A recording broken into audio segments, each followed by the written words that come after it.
Bismillahirrahmanirrahim. Assalamualaikum warahmatullahi wabarakatuh.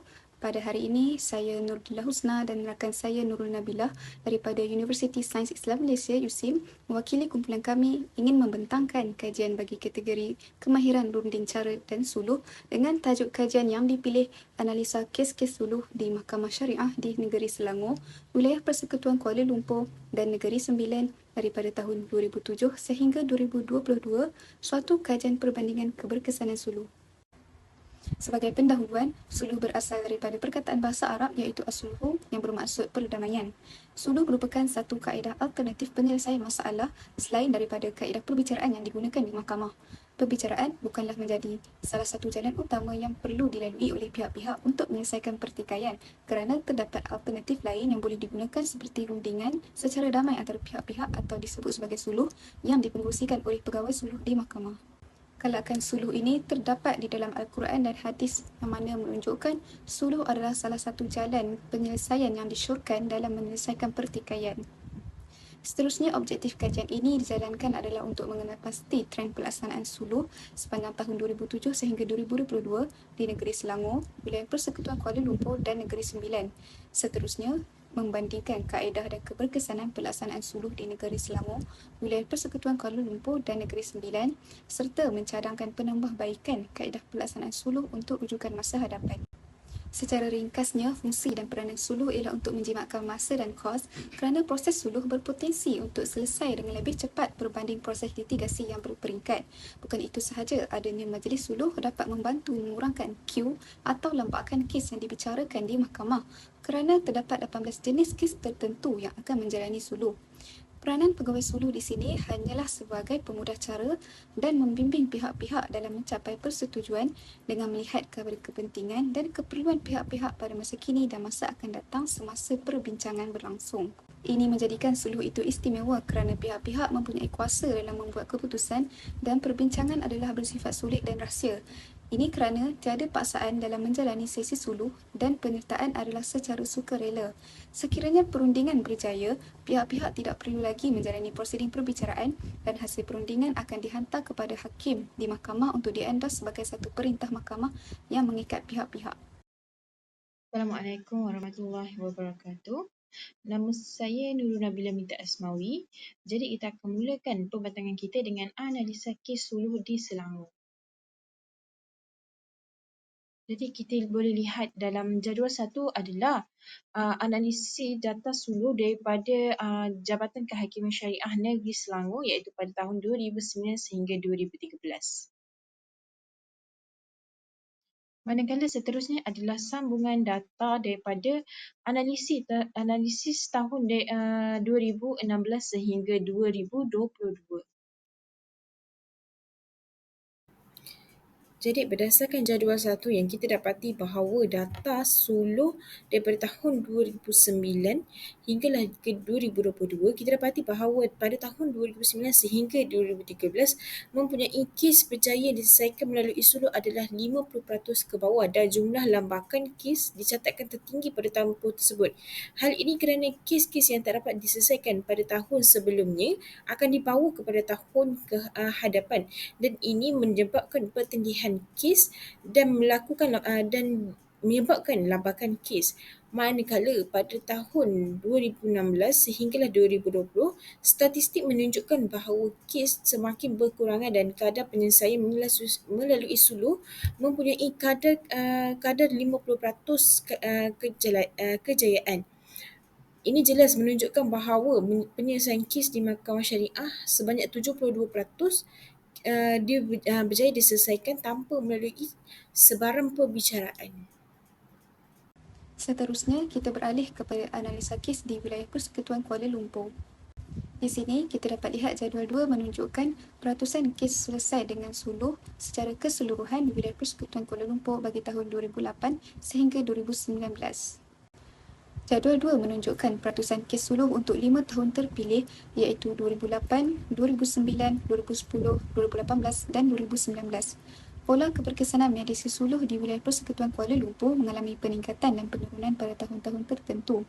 Peratusan kes selesai pada tahun 2009 menurun sebanyak 1% daripada tahun 2008 dengan kadar kegagalan kes yang mencapai hampir separuh dari jumlah kes berjaya, namun mengalami peningkatan penyelesaian kes pada tahun 2010 setinggi 78%. Ini menjadikan tahun 2010 merupakan tahun yang merekodkan peratusan keberkesanan suluh yang paling tinggi. Manakala tahun 2018 menunjukkan kes selesai berkurang dengan perbezaan sebanyak 47 kes selesai dan jumlah kes gagal yang meningkat menjadikan peratusan penyelesaian menurun kepada 72% daripada tahun 2010. Peratusan penyelesaian kes tahun 2019 menurun sebanyak 3% sahaja walaupun kadar kes berjaya tinggi daripada tahun 2018 kerana terdapat pertambahan kes gagal. Di sini dapat disimpulkan keberkesanan suluh yang berjaya diselesaikan tanpa melalui proses perbicaraan di wilayah Persekutuan Kuala Lumpur boleh mencapai anggaran setinggi 70%. Jadi seterusnya kita akan teruskan dengan analisis kes suluh di Negeri Sembilan. Jadi berikut adalah jadual 3 yang mana menunjukkan perangkaan dan peratusan selesainya majlis suluh tersebut di Mahkamah Negeri Sembilan. Jadi berdasarkan jadual 3 tadi, kita dapati bahawa kes yang diselesaikan melalui suluh ini meningkat 8 tahun. Jadi kita dapati sebanyak 684 kes yang telah diselesaikan pada tahun 2017 iaitu sebanyak 73%. Walhal masih terdapat lagi 201 lagi kes yang kita tidak dapat selesaikan pada waktu itu kerana tertangguh. Manakala pada tahun 2018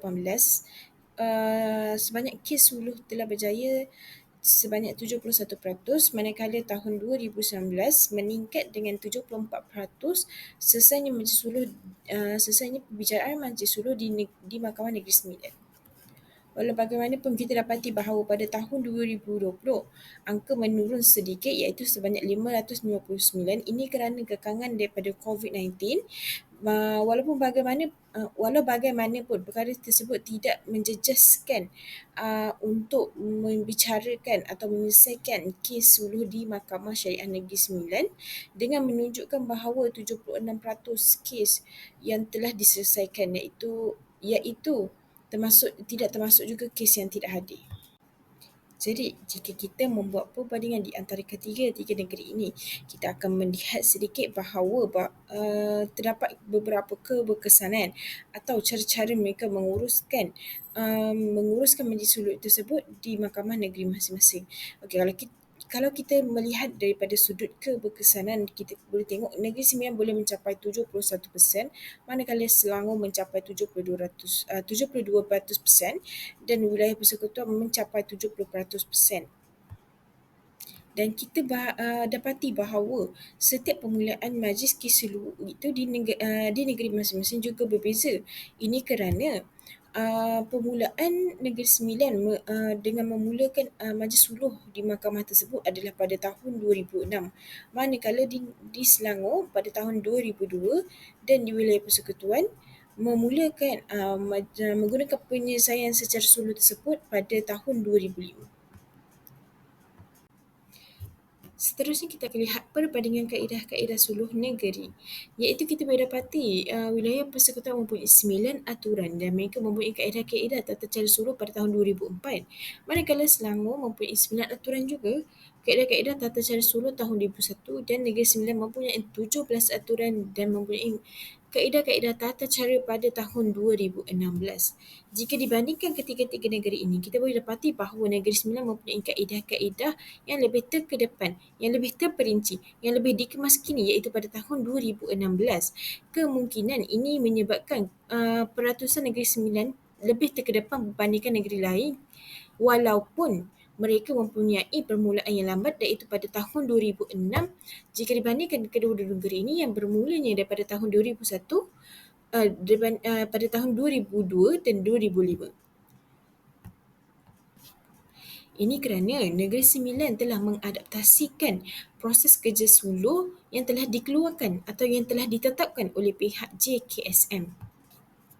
Begitu juga kemungkinan 17 aturan ini juga mempunyai terperinci yang lebih dalam menyelesaikan proses majlis suluh tersebut.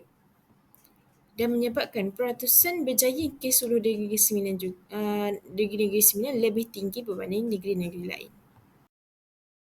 Jadi berdasarkan kajian yang kami lakukan, terdapat beberapa cadangan penambahbaikan yang kami ingin mengutarakan, iaitu yang pertama adalah menguatkuasakan penghinaan mahkamah mengikut kaedah-kaedah tata cara suluh negeri. Perkara ini dicadangkan adalah bagi mengengkang masalah yang di mana ketidakhadiran pihak-pihak di majlis suluh, iaitu pihak-pihak yang tidak hadir tanpa alasan dan pihak-pihak yang hadir dengan sengaja. Iaitu jika kita boleh juga mengadaptasikan daripada kaedah-kaedah di Negeri Sembilan yang di mana Seksyen 13 Kaedah-Kaedah Tata Cara Suluh Negeri Sembilan 2016 ada menyatakan bahawa penamatan majlis suluh diserta-merta apabila terdapat salah satu pihak tidak hadir ke sesi suluh bagi mengekalkan lambakan kes atau penangguhan bagi penyelesaian kes yang boleh menyebabkan perjalanan kes di mahkamah tertangguh. Seterusnya adalah saranan untuk melantik peguam. Perkara ini juga bagi memudahkan pihak-pihak dalam dengan menasihat klien atau pihak-pihak di luar mahkamah dalam memberi saranan kepada mereka di dalam majlis suluh. Tambahan pula, Puguan Syahid juga mampu membuat ataupun mengendoskan perintah penghakiman yang berdasarkan daripada persetujuan kedua-dua belah pihak. Iaitu ini adalah berdasarkan arahan amalan JKSM 2 2012 iaitu perjanjian penyelesaian atau persetujuan yang dibuat oleh peguam syari'i atau pihak-pihak. Bahawa bagi kes-kes yang disertakan perjanjian penyelesaian yang dibuat oleh peguam atau pihak-pihak tidak perlu dirujuk ke majlis suluh di mahkamah syariah. Jadi hanya perlu peringkat pendaftaran sahaja. Jadi justru juga peguam juga boleh membantu pihak-pihak di luar mahkamah untuk mencapai persetujuan tanpa melalui proses suluh di mahkamah. Jadi dari segi kesimpulannya, kajian kami mencapai objektif, iaitu yang pertama adalah hasil penelitian perbandingan keberkesanan pelaksanaan suluh di Mahkamah Syariah di Selangor, wilayah Persekutuan Kuala Lumpur dan Negeri Sembilan menunjukkan trend yang positif. Ketidakhadiran pihak-pihak menjadi faktor utama yang menyumbang kepada kegagalan suluh di samping tiada kerjasama antara pihak-pihak di dalam membuat keputusan yang mempengaruhi keberkesanan suluh. Jadi mengadakan kursus atau bengkel kepada pegawai suluh bagi mengasah kompetisi dan meningkatkan kemahiran pengadilan majlis suluh dan peruntukan majlis pembinaan mahkamah kepada pihak-pihak yang enggan hadir perlu dikaji semula bagi menjaga kehormatan institusi mahkamah syariah daripada dipelekehkan oleh masyarakat.